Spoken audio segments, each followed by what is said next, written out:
Hello students, welcome to our channel Pioneer Education Academy. आज हम स्वर संधि के तीसरे भेद को पढ़ेंगे जो है वृद्धि संधि। आइए देखते हैं वृद्धि संधि है क्या, इसके बनाने के क्या नियम है। तो प्रथम शब्द की अंतिम ध्वनि यदि आ के बाद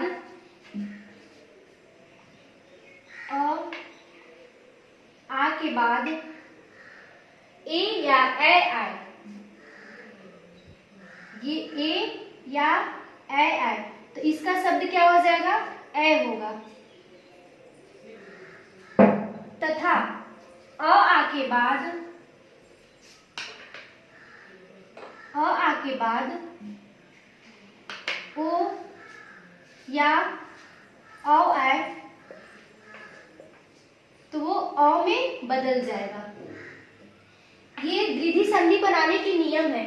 यदि अ के बाद प्रथम शब्द की अंतिम ध्वनि अ हो तथा द्वितीय शब्द की प्रथम ध्वनि ए हो तो ये दोनों मिलकर क्या बनेंगे, ए बनेंगे। या प्रथम शब्द की अंतिम ध्वनि आ हो तथा द्वितीय शब्द की प्रथम ध्वनि ए हो तो उससे विकार क्या होगा, ए बनेंगे।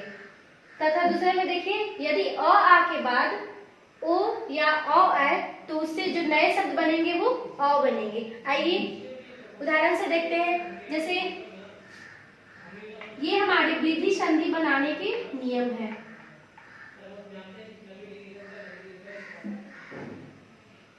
एक धन एक। यहां देखेंगे प्रथम शब्द की अंतिम ध्वनि क्या आ रही है, इसमें क्या मिला है, अ। कौन सा वर्ण है, अ। प्लस द्वितीय शब्द की प्रथम ध्वनि क्या है, ए है। जब अ और ए मिलते हैं तो नए शब्द हमारे क्या बनेंगे, ए बनेंगे। तो इससे जो संधि होगा वो हमारा क्या होगा, ए जो है ए में परिवर्तित हो जाएगा, एक कैप। उसी प्रकार से हम देख लेते हैं कि प्रथम शब्द की अंतिम ध्वनि आ तथा द्वितीय शब्द की प्रथम ध्वनि ए हो तथा प्लस एओ। इसमें हमारा प्रथम शब्द की अंतिम ध्वनि क्या आ रहा है, इसमें कौन सी ध्वनि निकल रही है, आ।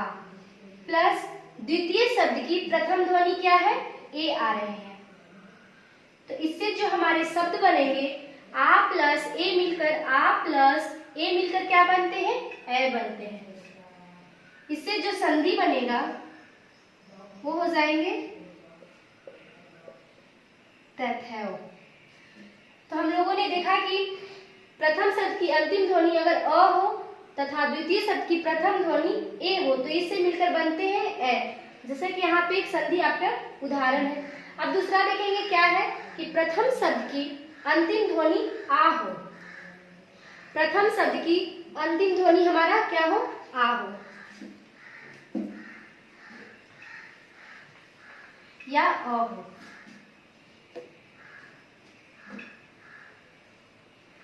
मत जोड़ एओ। प्रथम शब्द की अंतिम ध्वनि क्या है, अ है तथा द्वितीय शब्द की प्रथम ध्वनि क्या है, ए है। अ और ए मिलकर क्या बनते हैं, ए बनते हैं, ए। तो इससे हमारा शब्द क्या बन जाएगा, मतैव।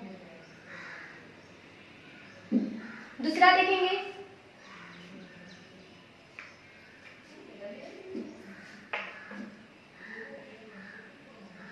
महाजोड़ ओज। महाजोड़ एओ, इसे क्या बनेंगे, यहाँ पे हम प्रथम शब्द की अंतिम ध्वनि को देखेंगे। प्रथम शब्द की अंतिम ध्वनि हमारे यहाँ से क्या निकल रहा है, आ। तथा द्वितीय शब्द की प्रथम ध्वनि क्या है, ओ है। जब अ और ओ को मिलाया जाता है तो इसमें क्या विकार उत्पन्न होंगे, इससे क्या बनेंगे, ओ होगा।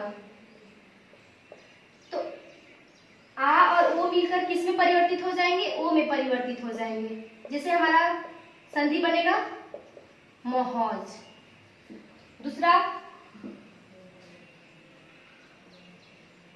वन जोड़ औषधि। वन जोड़ औषधि। प्रथम ध्वनि क्या निकल रही है? प्रथम शब्द की अंतिम ध्वनि अ है तथा द्वितीय शब्द की प्रथम ध्वनि क्या है? अ है। जब अ और अ को मिलाया जाता है तो क्या हमारा विकार उत्पन्न होगा? नए वर्ण क्या बनेंगे? अ ही बनेंगे। इसका संधि क्या हो जाएगा?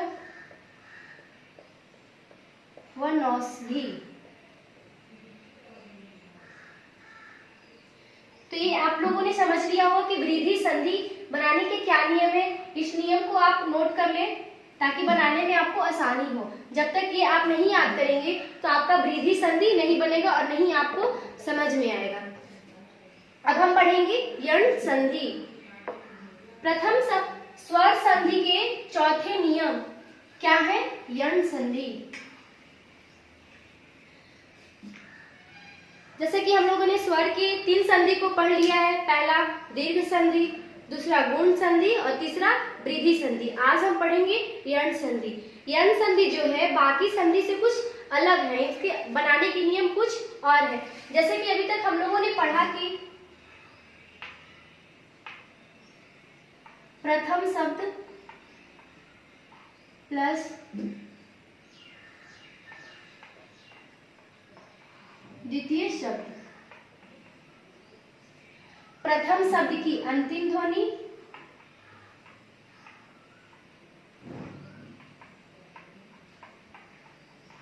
तथा द्वितीय शब्द की प्रथम ध्वनि।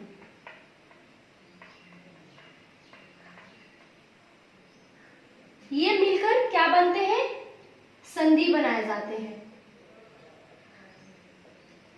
ये मिलकर संधि बनते हैं। अभी तक ये पहला तीनों नियम में क्या था कि प्रथम शब्द की अंतिम ध्वनि अ आ हो। क्या हो? अ या आ हो। लेकिन ऐसा भी तो हो सकता है कि अ आ के अलावा कुछ अलग भी स्वर हो, उनका मेल अलग स्वर से भी किया जा सकता है। आइए तो आज हम यण संधि में उसके बारे में चर्चा करेंगे।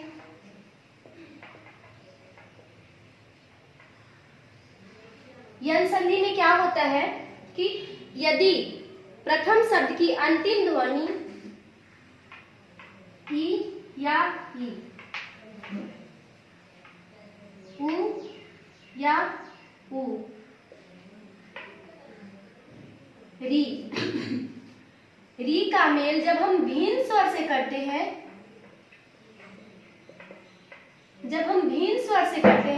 भिन्न स्वर कहने का मतलब है कि ई, उ और री को छोड़कर कोई और वर्ण जो भिन्न स्वर है। तो इसका हमारा परिणाम क्या होगा? आइए देखते हैं रिजल्ट क्या होगा। जब हम ई और ई का मेल हम भिन्न स्वर से करते हैं, जब हम भिन्न स्वर से करते हैं तो हमारा रिजल्ट क्या होता है? ई और ई य में परिवर्तित हो जाता है तथा भिन्न स्वर ज्यों के त्यों लिखे जाते हैं। जबकि हम लोगों ने पिछले संधि में पढ़ा था कि यदि प्रथम शब्द की अंतिम ध्वनि तथा द्वितीय शब्द की प्रथम ध्वनि को मिलाया जाता है तो उसमें कुछ विकार उत्पन्न होते हैं। लेकिन यण संधि में क्या है कि प्रथम दोनों का अस्तित्व रहता है। इसमें क्या होते हैं कि प्रथम शब्द की अंतिम ध्वनि में कुछ चेंजिंग आती है और जो भिन्न स्वर है वो ज्यों के त्यों रखे जाते हैं। आइए इसके उदाहरण से समझिए। क्या था पहला में? ई या ई हो,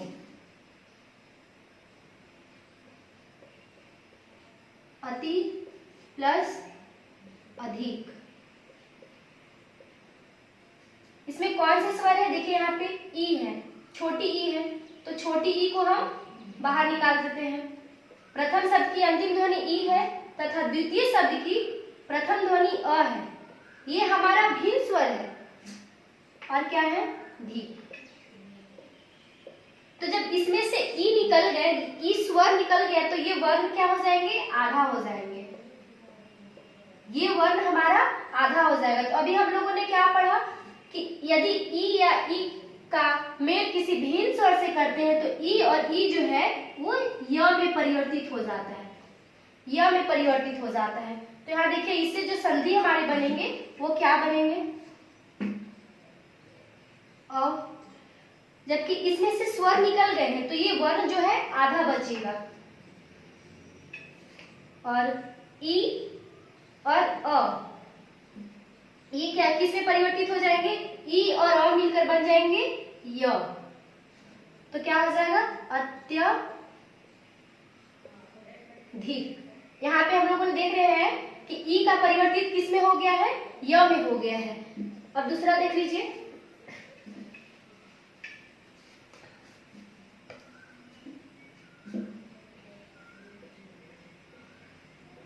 अति जोड़ आवश्यक।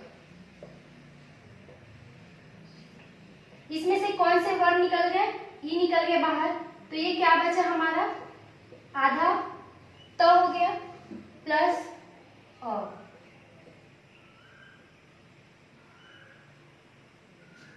ती य जो है किसमें परिवर्तित हो गया, य में परिवर्तित हो गया। जब आधा य और अ को मिलाएंगे तो हमारे यहाँ पे पूरा य होगा। तो इससे हमारा संधि क्या बनेगा, अत्यधिक।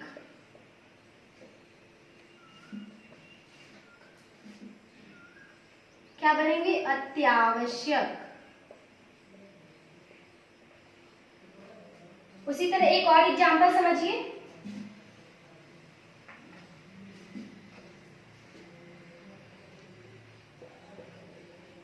अति प्लस आचार। इसमें से हम ई को निकालेंगे और ये हमारा भिन्न स्वर क्या है, अ है। ई का क्या हो जाता है, य हो जाता है। जब ये हलंत लगा है यानी कि आधा वर्ण, जब य में अ मिलेंगे तो ये पूरा वर्ण हमारा हो जाएगा य। तो इससे शब्द क्या बनेंगे, अ। इसमें से ई निकल गए हैं तो ये वर्ण आधा हो जाएंगे, य।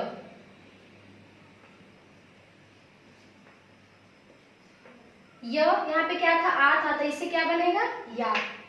नए शब्द हमारे बनेंगे अत्याचार। तो ये समझ लिए ई और ई का, जब ई और ई का मेल हम भिन्न स्वर से करते हैं तो वो परिवर्तित य में हो जाता है। आइए अब हम दूसरे पढ़ेंगे, जब हम उ और उ का मेल भिन्न स्वर से करते हैं तो क्या बनते हैं, उ या उ का मेल भिन्न स्वर से करते हैं तो हमारा रिजल्ट क्या आएगा, उ और उ जो हो जाएंगे व में परिवर्तित हो जाएंगे, और भिन्न स्वर हमारा ज्यों का त्यों हो जाएगा। इसमें कोई परिवर्तित नहीं होता है, कोई भी परिवर्तन, भिन्न स्वर में कोई भी परिवर्तन नहीं होता। आइए एग्जाम्पल से समझते हैं, सु प्लस आगत। इसमें से हमारे कौन से वर्ण निकलेंगे बाहर, उ।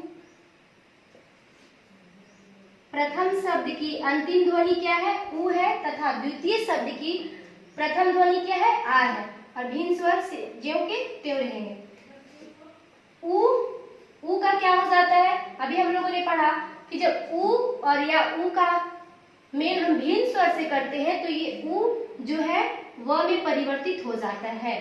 तो उ का किस में परिवर्तन हो जाएगा, व में, प्लस भिन्न स्वर वैसे ही रहेंगे, गर। जब इसमें से उ बाहर निकल गया है, स्वर बाहर निकल गया, तो ये व्यंजन हमारा आधा बच जाएगा, क्योंकि इसमें से स्वर को हम बाहर निकाल दिए। तो हमारा शब्द यहाँ से क्या, यहाँ पे क्या बनेंगे, ये हो गए आधा स्वर, क्योंकि इसमें से स्वर बाहर निकल गया है, और भिन्न स्वर क्या हो जाएंगे, व और आ मिलके यहाँ पे वा बन जाएगा। ये हो गए स्वागत।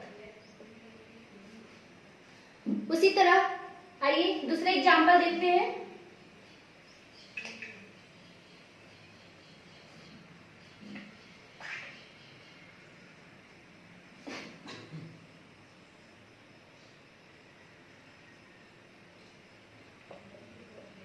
सु जोड़ अच। इसमें से कौन से वर्ण बाहर बाहर निकलेंगे। अब भिन्न स्वर क्या है? अ है। भिन्न स्वर हमारे क्या है? अ है। जब ऊ का मेल हम किसी भिन्न स्वर से करते हैं तो उस किस में परिवर्तित हो जाता है? व में। व प्लस अ।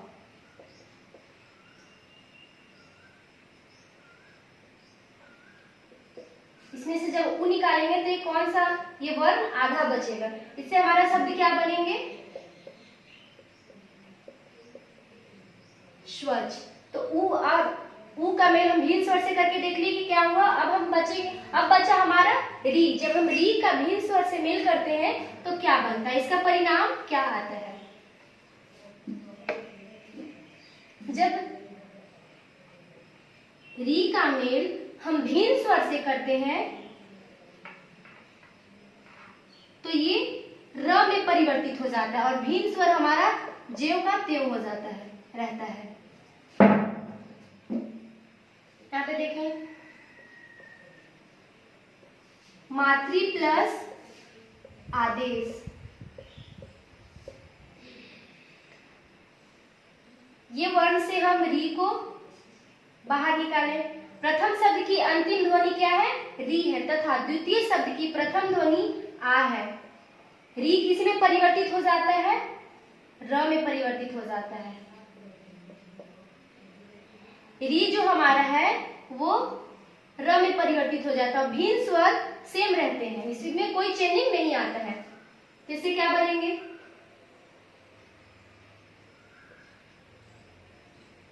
मात्रा, मातृ देश। स्वर हमारे संधि जो बनेंगे ये बनेंगे। लेकिन कंडीशन यहाँ पे क्या होता है, हम इसे इस तरह से नहीं लिख सकते। क्यों? क्योंकि जब भी र से पहले कोई वर्ण आधा होता है तो र उस वर्ण में जुड़ के उस शब्द को पूरा करता है। इसे हम ऐसे लिख सकते हैं, मात्रा देश। ये हमारे हो गए यण संधि के नियम। इससे आप याद कर लेंगे और नियम को नोट कर लेंगे। तो ये हमारे स्वर संधि के पांचों भेद यहाँ पे खत्म होते हैं। अब हम अगली क्लास में पढ़ेंगे व्यंजन संधि और विसर्ग संधि के बारे में चर्चा करेंगे। Thank you.